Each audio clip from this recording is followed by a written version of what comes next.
What's up guys, welcome back to a new video. In this video I'm going to show you how to turn off notifications which we get on Chrome.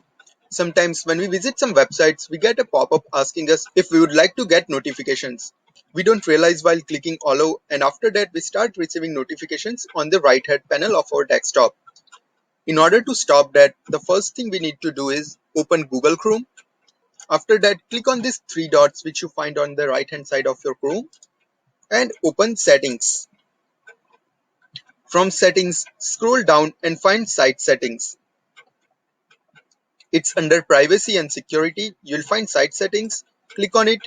The next step is to scroll down and open notification settings. You can find notification settings here. Just click on it. Here you will see list of all the websites which have blocked notifications and the notifications that have been allowed. In order to check the websites which have notifications allowed, scroll all the way down. Now here you will see an option called allow. I would recommend to keep the notifications enabled for some default websites like Google Docs or Google Drive or some of the platforms you work on a daily basis. But in order to block the notifications from some blogs or any of the news websites or any other websites, just find out the website name from here. Let's say I would like to block the notifications from aliexpress.com, CNET and Digital Trends. So all I need to do is find this website under Allow tab and click on these small three dots and click block or remove.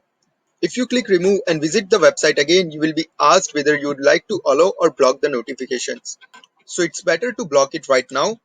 And same way, I would block the notifications from CNET and from Digital Trends.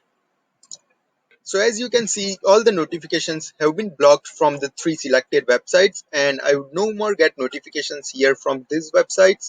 So that's all for the video. Hope you have found this video helpful. If yes, do give thumbs up and subscribe for more updates. Bye bye. Take care.